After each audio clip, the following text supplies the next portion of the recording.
Forbidden Desire Part 3. Weeks passed, and the silence between Sade and Emeka became unbearable.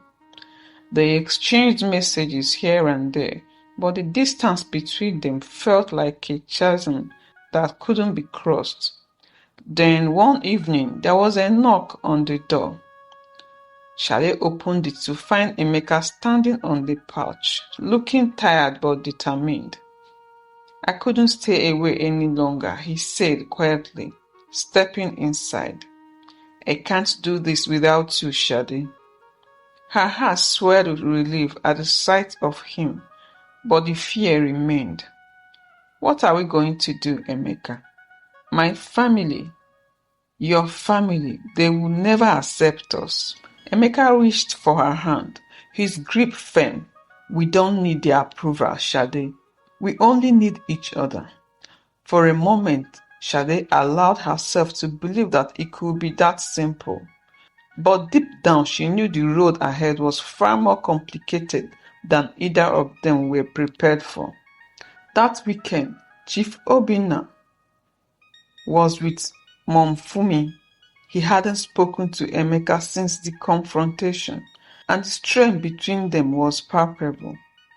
Sade stayed in her room, but she could hear the argument unfolding downstairs. Chief Obinna's voice boomed through the house, filled with anger and frustration.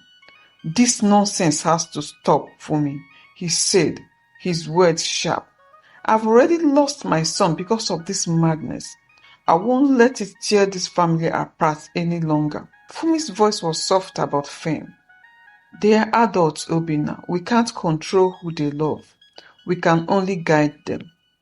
"That's exactly the problem," Chief Obinna roared. "They are making a mistake, and if we don't stop them now, they will regret it for the rest of their lives." Sade's stomach twisted with anxiety. She knew this argument would only push Emeka further away from her, from his father, and this was the last thing she wanted. When Chief Obinna finally left, Momofumi came upstairs and knocked on Sade's door. She entered slowly, her face etched with concern. "Sade," she began softly, sitting on the edge of the bed. "Your father and I are trying to make sense of all this. But if you're determined to be with Emeka, you need to know that the consequences won't be easy. You may lose more than you realize." Sade nodded, tears welling up in her eyes. "I know, Mom, but I can't help how I feel." Her mother sighed, brushing a strand of hair from Sade's face. "Just think carefully, my dear. Sometimes love requires sacrifice, and you have to decide what you're willing to give up." The days that followed were tense, and Sade found herself at a crossroad. She knew she couldn't keep living in this limbo, torn between her love for Emeka and her loyalty for her family. Something had to give. One evening, Emeka called her. His voice was calm, but there was an edge of urgency in it. "Sade, I've made a decision," he said. "I've found a job in Abuja. I'm leaving Lagos at the end of the month. I want you to come with me." Sade's heart raced. It was a chance to start afresh, far from the prying eyes of their families and the constant pressure of their situation. But could she really leave everything behind? "I don't know, Emeka," she said, her voice trembling. "It's a big step. What if things don't work out?" "They will. We will make it work, Sade. We will finally be free." Sade knew this was a moment of truth. She had to decide whether to follow her heart or stay in the safety of the house she had always known. The night before Emeka was set to leave for Abuja, Sade lay awake in bed, her mind spinning. Her mother's words echoed in her head about love, sacrifice, and the consequences of following her heart. She had to make a decision. The next morning, she went to see Emeka at his apartment. He was packing the last of his things. and the sight of him getting ready to leave filled her with a deep sense of loss. "I can't go with you," she said quietly, her voice shaking. Emeka froze, turning to face her. "What? Why?" I am not ready," Sade said, tears welling up in her eyes. "I love you, Emeka, but I can't leave my family like this. I need time." Emeka's face fell, disappointment clear in his eyes. "Sade, we've been through so much. I thought we were in this together." "We are," she said, her voice barely a whisper. "But I need to do this at my own pace. I need to figure things out here before I can follow you." Emeka sighed, running a hand through his hair. "I don't know how long I can wait, Sade." Sade's heart ached at his words, but she stood firm. "I understand, but I hope you will give me the time I need." Emeka stared at her for a long moment, then nodded.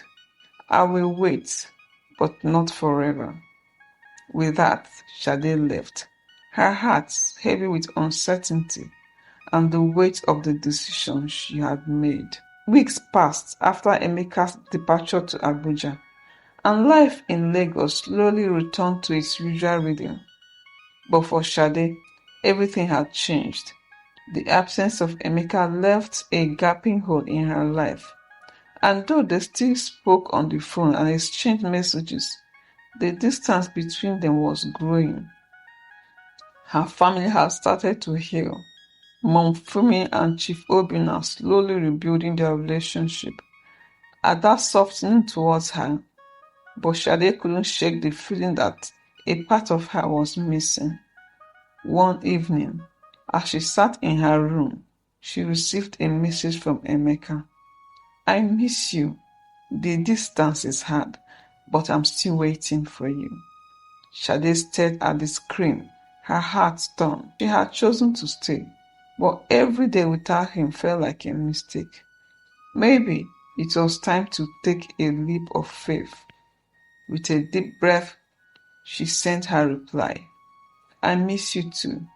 I am ready to come to Abuja." As she hit send, Sade knew there was no turning back. The road ahead would be challenging, filled with uncertainty and sacrifice. But for love, she was willing to take the risk. The journey wasn't over. It was just beginning. Sade stood at the airport, her heart pounding with a mixture of excitement and fear. She was really doing this, leaving Lagos to be with Emeka in Abuja. It had taken her weeks to muster the courage, but now that she was here, the weight of her decision felt real. As the plane took off, she gazed out at the window, her thoughts racing. She had told her mother about her decision just the night before. Mommy Fumi had been silent for a long time before simply hugging her, tears in her eyes. "Be safe, my daughter," she had whispered, holding Sade close. "I hope this is truly what makes you happy."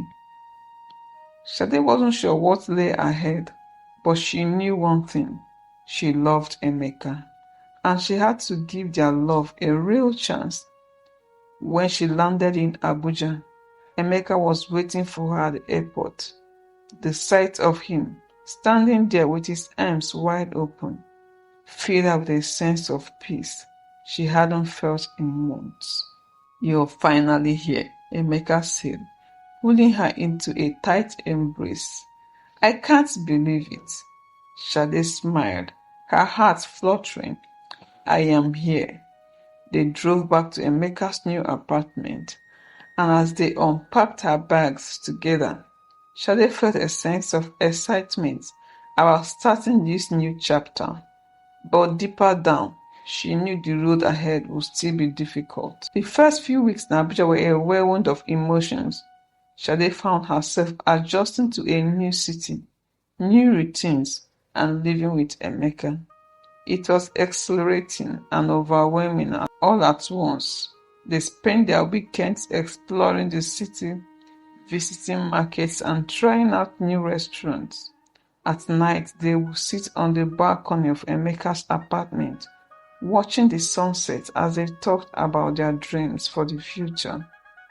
But even in these moments of joy, there was an undercurrent of tension. Sade knew they hadn't truly escaped the pressures of their families. Calls from Lagos came frequently, her mother checking in, Chief Obinna still cold towards Emeka. The distance had eased the immediate conflict, but it hadn't resolved it.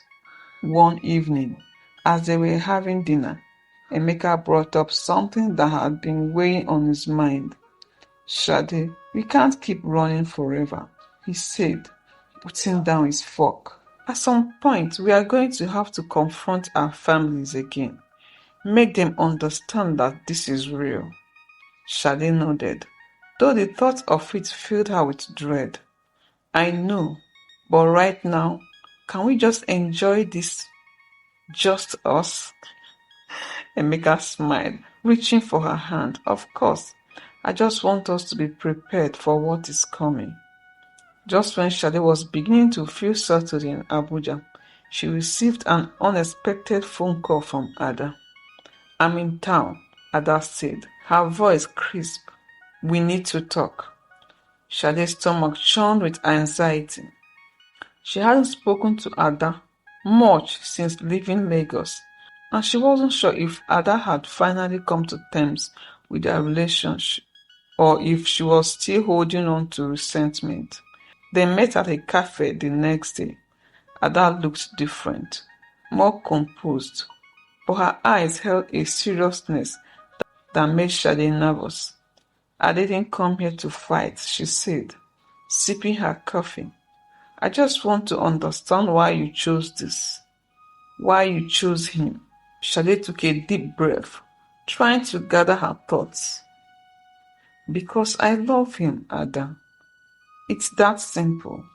I know it is complicated for everyone else, but for me it is clear." Ada was silent for a moment, then sighed. "I get that, but have you thought about what this is doing to our family? Mom and Chief Obinna are still reeling from all this." "I have," she said, her voice firm. "But Emeka and I deserve to be happy. I can't keep living my life for others." Ada studied her for a moment before nodding. "I respect that. I may not fully agree with you, but I respect your choice." Sade smiled, feeling a sense of relief wash over her. It wasn't a full reconciliation, but it was a step in the right direction. Despite Ada's visit, the tension with their families lingered. Emeka's relationship with Chief Obinna remained strained, and Sade could sense the frustration building within him. One evening, Emeka came home from work looking unusually tired and distracted. When Sade asked what was wrong, he sighed heavily and sat down on the couch. "My father called today," Emeka said, rubbing his temples. "He wants me to come back to Lagos and sort things out with him. He's still not accepting us, Sade. He thinks this is some phase I will grow out of." Sade's heart sank. "What did you say?" "I told him I'm not going back until he's ready to accept that you and I are serious," Emeka replied, his voice tense. "But it's hard. I never thought I would be so at odds with my own father." Sade sat beside him, placing her hand on his. "I'm sorry, Emeka. I never wanted to come between you and your family." "It's not your fault," Emeka said, pulling her close. "We just have to stay strong. We will figure this out together." But even as they clung to each other, Sade couldn't help but wonder if their love would ever truly be enough to bridge the gap between them and their families. Months passed, and slowly things began to change. Emeka's relationship with his father remained strained. But Chief Obinna's calls became more frequent, less filled with anger. Sade's mom had also softened, reaching out to check on her more often, though she still avoided the topic of her relationship with Emeka. Then one day, Emeka received a surprising call from his father. Chief Obinna wanted to meet, not in Lagos but in Abuja. Emeka was nervous as they drove to the restaurant where they were meeting Chief Obinna. Sade could feel the tension radiating off him, but she squeezed his hands, offering silent support. When they arrived, Chief Obinna was already seated at a table, his expression unreadable. He looked at Obinna, then at Sade, before finally speaking. "I've had a lot of time to think," Chief Obinna said slowly. "I'm still not entirely comfortable with this, but I can't keep fighting my own son. If this is the life you've chosen, then I will have to accept it. But don't expect it to be easy." Emeka let out a breath he didn't realize he was holding. "Thank you, Dad. That's all I asked." Sade smiled, tears welling up in her eyes. It wasn't full acceptance, but it was a start, a step towards healing, towards reconciliation. As they left the restaurant, Emeka pulled Sade into his arms and kissed her forehead. "We've made it this far, Sade. We can face anything now." Sade looked up at him, her heart swelling with love and hope. "Together, we will make it through." And in that moment, for the first time in a long while, Sade felt at peace. The road ahead would still be challenging, but she knew one thing for certain. Their love had survived every test, and with Emeka by her side, she was ready for whatever the future held.